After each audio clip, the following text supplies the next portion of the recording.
전 세계가 주목하고 있습니다. 더 이상 한류라는 단어로는 설명할 수 없는 폭발적인 현상이 일어나고 있기 때문입니다. 런던에서 열린 세계 관광 박람회에서 한국이 만든 충격적인 기록들이 이를 증명하고 있죠. 180개국이 참가한 이 박람회에서 한국과는 단 3일 만에 4,100명의 방문객과 751건의 상담 기록을 세웠고 유럽의 관광객 수는 전년 대비 25%나 증가했습니다. 더욱 놀라운 것은 이제 한국을 찾는 관광객들의 변화입니다. 과거 노년층 중심이었던 관광객들이 이제는 젊은 세대, 가족 단위로 급격히 변화하고 있습니다. K-팝, K-드라마를 넘어 이제는 한국의 모든 것이 세계인의 마음을 사로잡고 있습니다.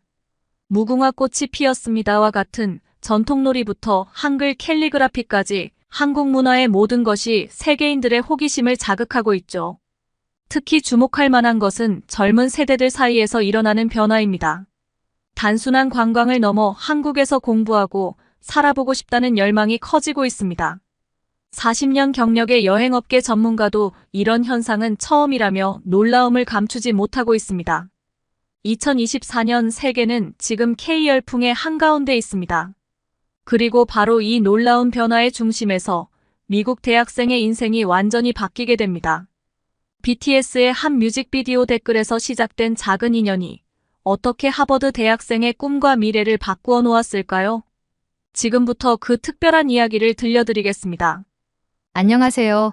저는 하버드대학교 2학년에 재학 중인 메디슨 테일러예요.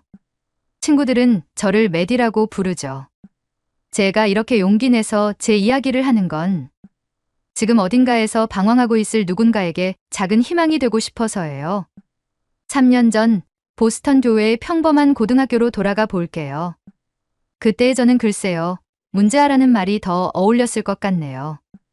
F로 가득한 성적표, 무단 결석, 선생님들과의 끊임없는 다툼 등 선생님들은 저를 재능은 있지만 방황하는 학생이라고 했어요. 사실 전 그냥 제가 뭘 하고 싶은지 몰랐어요. 특히 아빠와의 관계는 최악이었어요. 하버드를 졸업하시고 보스턴의 큰 로펌에서 변호사로 일하시는 아빠는 늘 제게 큰 기대를 가지고 계셨거든요. 메디, 넌 할 수 있어. 네 안에 그런 가능성이 있다는 걸 난 알아. 그땐 그 말이 가장 큰 압박으로 다가왔어요. 매일 밤 아빠와 싸웠고 결국엔 대화마저 단절됐죠. 매일 학교가 끝나면 곧장 제 방으로 들어가 문을 잠갔어요. 헤드폰을 끼고 음악 볼륨을 최대로 높여서 세상과 단절된 채로 지냈죠. 엄마는 매일 밤 제 방 문을 두드리셨어요. 메디, 저녁 먹자. 하지만 전 그저 배고프지 않아요 라는 말만 반복했어요. 지금 생각하면 정말 미안한 일이에요. 변화는 정말 우연히 찾아왔어요. 그날도 평소처럼 넷플릭스를 뒤적이다가 한국 드라마를 발견했어요. 스카이 캐슬이라는 드라마였는데 처음엔 그냥 심심해서 틀었던 거였어요. 영어 자막이 있어서 가볍게 보기 시작했는데 그게 제 인생을 완전히 바꿔놓을 줄은 정말 몰랐어요. 드라마 속 학생들은 저와 비슷한 또래였는데 압박감과 고민을 안고 살아가는 모습이 너무나 리얼했어요. 하지만 그들은 포기하지 않았어요. 자신만의 방식으로 꿈을 찾아가는 모습에 저도 모르게 눈물이 났어요. 특히 주인공의 방벽에 붙어 있던 시간표가 눈에 띄었어요. 그날 밤 저도 처음으로 제 방벽에 시간표를 붙여봤어요. 드라마를 보면서 가장 충격적이었던 건 도서관이나 스터디 카페에서 공부하는 학생들의 모습이었어요. 저와 같은 나이인데 너무나도 진지하게 자신의 꿈을 위해 노력하는 모습이 부러웠어요. 사실 전 그때까지 단 한 번도 제 꿈이 뭔지 진지하게 생각해 본 적이 없었거든요. 매일 부모님의 기대가 부담스러워서 도망치기만 했죠. 드라마를 다 본 후에는 자연스럽게 K-팝도 알게 됐어요. BTS의 Dream이라는 노래가 특히 저를 많이 위로해줬어요. 넌 누군가의 꿈이야 라는 가사가 계속 머릿속에 맴돌았어요. 그동안 부모님의 큰 기대가 부담스러워서 도망치기만 했는데 어쩌면 그건 제가 가진 특별한 기회일 수도 있겠다는 생각이 들었어요. 어느 날은 새벽 3시까지 한국 대학생들의 브이로그를 봤어요. 서울대, 연세대 학생들의 하루 일과 공부하는 모습, 꿈을 위해 노력하는 모습 모든 게 신선한 충격이었어요. 그날 밤 처음으로 일기를 썼어요. 나도 저렇게 살고 싶다. 나도 할 수 있을까? 조금씩 변화하기 시작했어요. 한국 학생들처럼 5시 기상에 도전했고 도서관도 가보기 시작했어요. 처음으로 공부 인증샷도 찍어보고 시간 관리 어플도 깔아봤죠. 브이로그에서 본 것처럼 스터디 플래너도 써보고 주말엔 카페에서 공부도 해봤어요. 처음엔 어색했지만 하루하루 작은 성취감이 쌓여갔어요. 한 달쯤 지났을까요? 처음으로 수학 시험에서 A를 받았어요. 선생님도 놀라셨지만 저보다 더 놀란 건 제 자신이었어요. 나도 할 수 있구나. 그날 처음으로 아빠 서재를 노크했어요. 아빠, 내 시험지 좀 볼래요? 아빠는 말없이 저를 안아주셨어요. 그리고 처음으로 제 공부 방법에 대해 이야기를 나눴죠. 엄마는 제 방에서 흘러나오는 소리가 K-팝으로 바뀐 걸 가장 먼저 눈치채셨대요.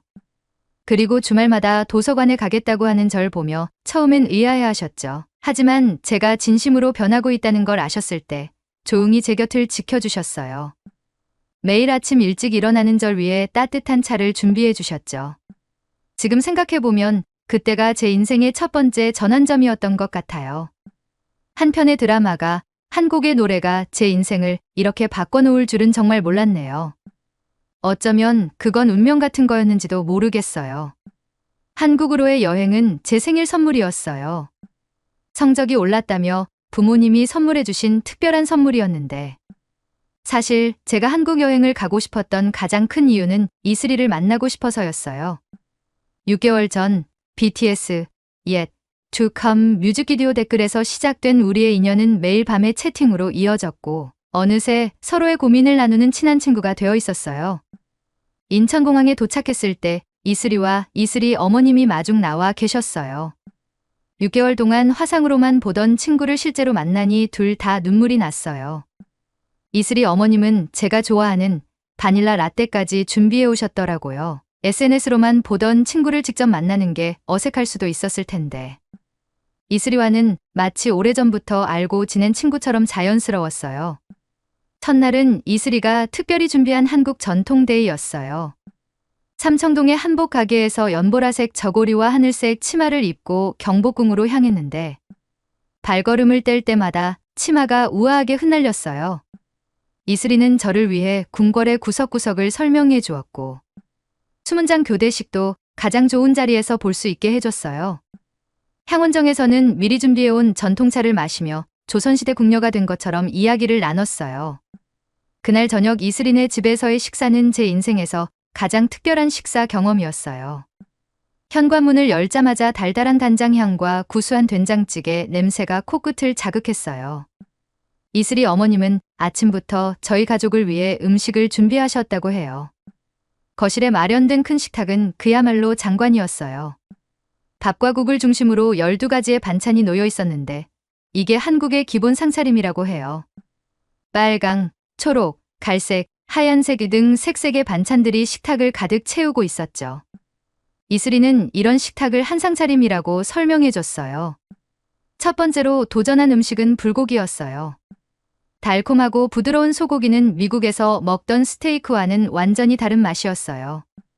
이슬이 어머님이 간장, 배, 마늘로 하루 동안 재워두셨다고 하는데 입에 넣자마자 살살 녹았어요. 특히 버섯과 함께 볶아내 감칠맛이 더해진 게 인상적이었어요. 잡채도 정말 맛있었어요. 당면이라는 투명한 면을 각종 채소와 함께 볶은 음식인데 참기름 향이 너무 좋았어요. 이슬이는 잡채가 한국의 파티 음식이라고 했는데 왜 특별한 날에 먹는지 알 것 같았어요. 달달하고 고소한 맛이 자꾸만 젓가락이 가게 만들었거든요. 반찬들도 하나하나가 새로웠어요.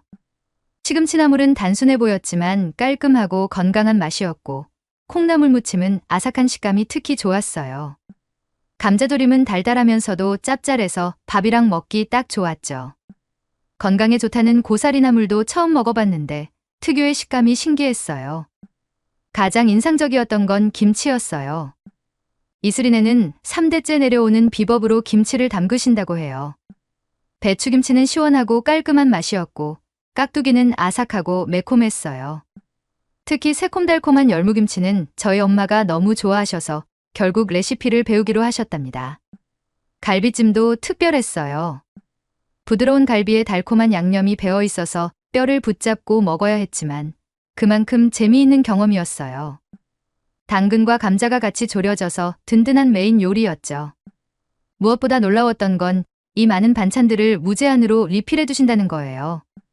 시금치나물을 맛있게 먹었더니 더 담아주시고 불고기가 떨어질 것 같으면 새로 구워주시고 한국의 식사에는 이런 푸근한 정이 있다는 게 참 감동적이었어요. 식사 내내 이슬이 어머님은 메이디야, 이것도 먹어봐. 저것도 한번 맛봐 하시면서 정성껏 음식을 설명해 주셨어요. 처음엔 젓가락질이 서툴러서 실수도 많이 했지만 이슬이가 포크를 준비해뒀다며 슬쩍 건네줬죠. 우리 가족을 위한 작은 배려에서도 한국의 따뜻한 정을 느낄 수 있었어요. 후식으로 수정과라는 전통 음료도 마셔봤는데 계피향이 은은하게 퍼지는 게 특별했어요. 이슬이 어머님이 직접 만드신 거라고 하는데 달달하면서도 깔끔한 맛이 기억에 남아요. 이튿날부터는 서울 곳곳을 탐험했어요. 남산타워에서는 케이블카를 타고 올라가며 서울의 전경을 구경했고 롯데월드타워, 서울스카이에서는 118층 전망대의 아찔한 유리바닥에도 도전했어요. 해질 무렵 한강공원에서는 처음으로 치맥을 경험했는데 한강변에 앉아서 먹는 치킨은 그 어떤 미슐랭 레스토랑의 음식보다 맛있었어요. 주말에는 이슬이가 특별한 서프라이즈를 준비했어요. BTS의 새 앨범 발매 기념 팬미팅이 있다는 거였어요. 전 세계에서 온 아미들과 함께 춤추고 노래하면서 서로 다른 문화를 가진 사람들이 음악으로 하나가 되는 걸 느꼈어요. 밤에는 DDP에서 열린 K-pop 버스킹을 보며 다른 팬들과 함께 춤추고 노래했죠. 한국에서의 2주는 꿈처럼 지나갔어요. 마지막 날 우리 가족과 이슬이네 가족은 북촌 한옥마을의 전통 찻집에서 만났어요. 이슬이 어머님이 손수 준비해 주신 도시락을 먹으면서 우리는 다음 만남을 약속했어요. 내년에 이슬이가 보스턴으로 오면 이번엔 제가 특별한 추억을 만들어주기로 했거든요. 지금도 매일 밤 이슬이와 영상통화를 하며 서로의 하루를 공유해요. 한국에서 맛보았던 음식이 그리울 때면 한인마트에서 라면과 김치를 사와서 이슬이와 통화하며 먹곤 해요. 가끔은 이슬이가 보내준 레시피대로 김밥을 만들어 가족들과 함께 먹는데 그럴 때마다 한국에서의 추억이 새록새록 떠올라요. 한국에서 돌아온 후 제 일상은 완전히 달라졌어요. 매일 아침 5시에 알람이 울리면 가장 먼저 하는 일은 이슬이가 알려준 대로 그날의 공부 계획을 세우는 거예요. 한국에서 본 스터디 플래너를 따라 만든 제 플래너에는 시간대별 계획과 체크리스트가 빼곡해요. 처음에는 이렇게 세세하게 계획을 세우는 게 낯설었지만 이제는 습관이 되었어요. 아침 공부는 한국의 새벽 공부 문화에서 배운 거예요. 이슬이가 알려준 대로 아침에는 가장 어려운 과목인 수학을 공부했어요. 고요한 새벽에 집중해서 공부하니 머릿속이 맑아지는 느낌이었죠. 특히 한국에서 사원 타이머를 25분 단위로 맞추고 하는 뽀모도로 공부법이 큰 도움이 되었어요. 주말에는 도서관에서 하루를 보냈어요. 한국의 스터디 카페처럼 집중할 수 있는 환경을 만들기 위해 일부러 창가 자리를 잡고 이어폰으로 스터디 윗미 영상을 틀어놓고 공부했죠. 점심시간에는 이슬이네 어머님이 담아주신 김치로 만든 김치볶음밥을 도시락으로 가져갔어요. 한국 음식을 먹으면 공부할 힘이 나는 것 같았거든요. SAT 공부는 정말 힘들었어요. 하지만 매일 밤 이슬이와의 화상통화가 큰 힘이 되었죠. 이슬이도 수능을 준비하고 있었기에 우리는 서로의 공부 진도를 체크해주고 응원해줬어요. 가끔은 서로 잠들 때까지 화상 채팅을 켜놓고 공부하기도 했는데 마치 같은 공간에서 공부하는 것 같아 심적으로 큰 위로가 되었어요. 어려운 문제를 풀 때면 한국에서 본 학생들의 열정을 떠올렸어요. 롯데타워 카페에서 밤늦게까지 공부하던 학생들, 지하철에서도 문제집을 펴던 학생들, 그 모습을 떠올리면 저도 모르게 다시 힘이 났어요. 특히 이슬이가 알려준 오답노트 작성법은 제 성적 향상에 결정적인 도움이 되었어요. 지원서를 쓸 때는 한국에서의 경험이 큰 자산이 되었고요. 다른 문화를 통해 자신을 발견하고 성장한 이야기, BTS를 통해 만난 친구와의 우정, 그리고 그 경험을 통해 깨달은 제 삶의 목표까지 에세이를 쓰면서 저는 제가 얼마나 많이 성장했는지 깨달았어요. 합격 통지를 받던 날 가장 먼저 연락한 건 이슬이었어요. 밤늦은 시간이었는데도 이슬이는 제 전화를 받자마자 울면서 축하해줬어요. 다음 날 아침 이슬이네 가족과 우리 가족이 함께 화상통화를 했는데 이슬이 어머님이 특별히 준비하신 축하 영상을 보내주셨어요. 경복궁에서 찍은 우리 사진들로 만드신 영상을 보면서 또 한 번 눈물이 났어요. 이제는 매일 아침 책상에 앉으면 한국에서 가져온 You can do it 스티커가 붙은 플래너가 저를 반겨요. 주말에는 한인마트에서 산 김치와 라면으로 이슬이와 같이 브런치를 먹으며 공부해요.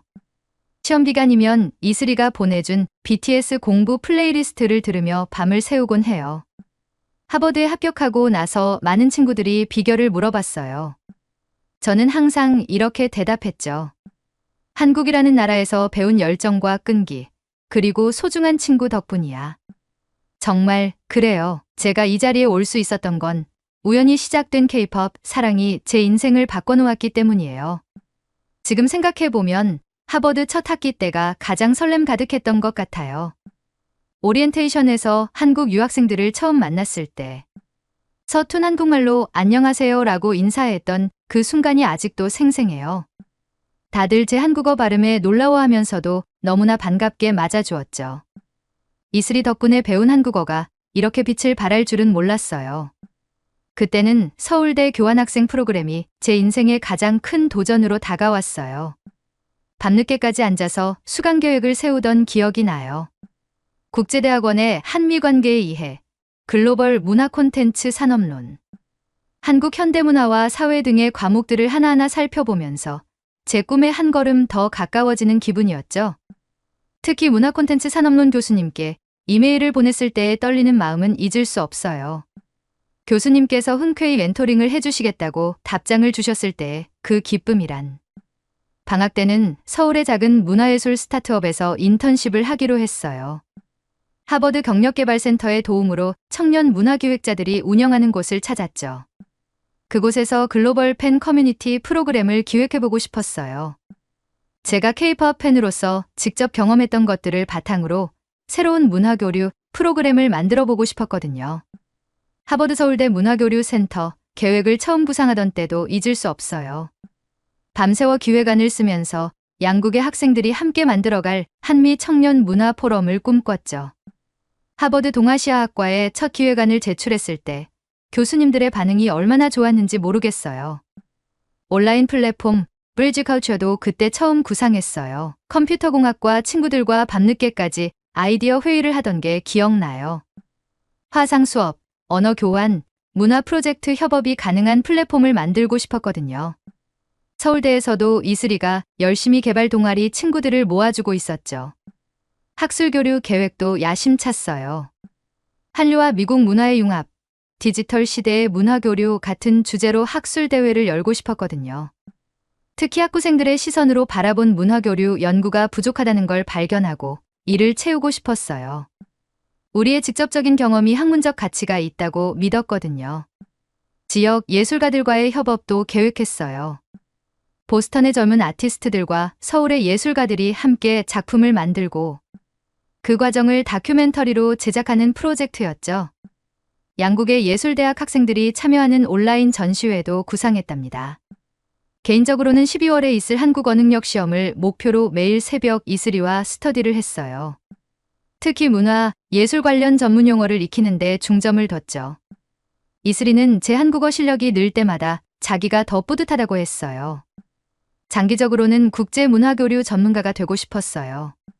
문화를 통해 서로를 이해하고 가까워질 수 있다는 걸 더 많은 사람들에게 보여주고 싶었거든요. 이슬이와 저는 자주 우리가 바로 문화교류에 살아있는 증거잖아 라며 웃곤 했어요. 매주 일요일 저녁 이슬이와의 영상통화는 우리의 일상이었어요. 시작은 단순한 근황 토크였지만 어느새 구체적인 프로젝트 회의로 발전했죠.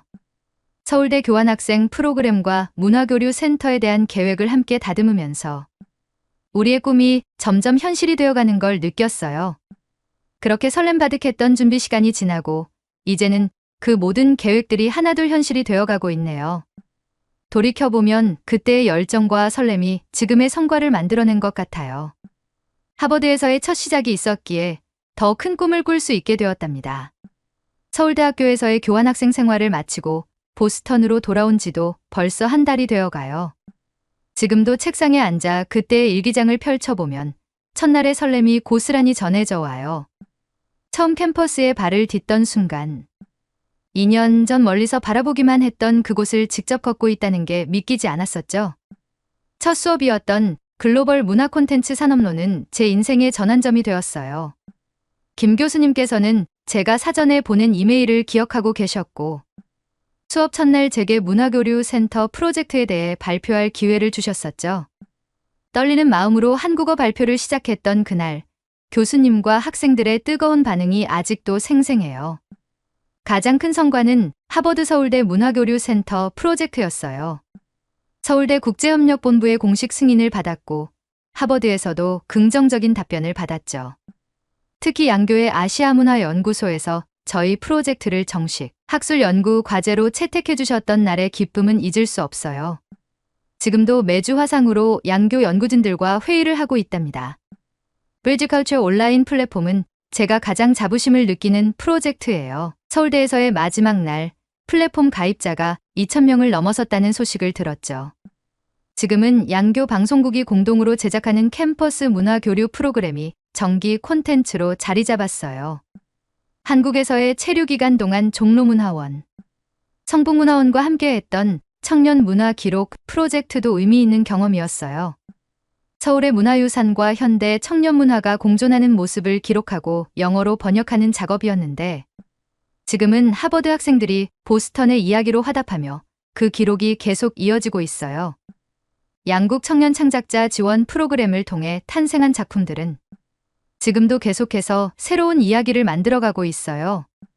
한국의 독립영화 감독, 웹툰 작가, 음악가들과 미국의 젊은 아티스트들의 협업으로 시작된 프로젝트들이 하나둘씩 결실을 맺고 있답니다.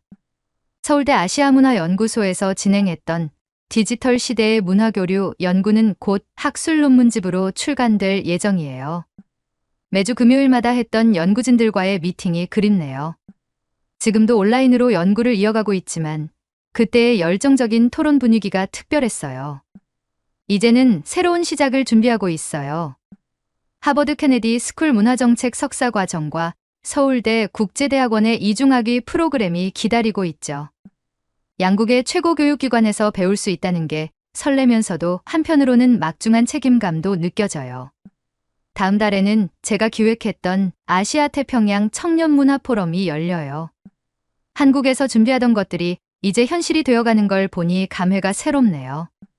벌써 10개국의 대학에서 참가 신청이 들어왔고 서울대와 하버드를 시작으로 아시아 태평양 전역으로 이 움직임이 퍼져나갈 거예요. 지금 제 책상 위에는 서울대에서의 마지막 날 찍은 사진이 놓여 있어요. 그 사진을 볼 때마다 다시 한번 꿈을 확인하게 돼요. 2년 전 BTS 뮤직비디오 댓글에서 시작된 인연이 이렇게 큰 꿈이 되어 돌아올 줄은 정말 몰랐어요. 한국이라는 나라는 제게 단순한 교환학생 경험 이상의 것을 주었어요. 꿈의 방향을 그리고 그 꿈을 이루어갈 용기를 주었죠. 이제는 이 경험들을 바탕으로 더 큰 꿈을 꾸고 있어요. 언젠가 서울과 보스턴을 잇는 문화의 다리를 놓는 그날까지 한국에서 배운 열정과 끈기로 한 걸음 한 걸음 나아갈 거예요. 사연을 재밌게 들으셨다면 구독과 알림 설정 부탁드립니다. 여러분의 구독과 알림 설정은 영상 제작에 큰 힘이 됩니다. 사연으로 채택되신 분들께는 소정의 선물 또한 보내드리고 있으니 많은 참여 부탁드립니다. 지금까지 외국인의 시선에서 한국의 감동에 빠진 이야기를 전해드리는 감동 다이브였습니다. 좋은 하루 보내세요. 감사합니다.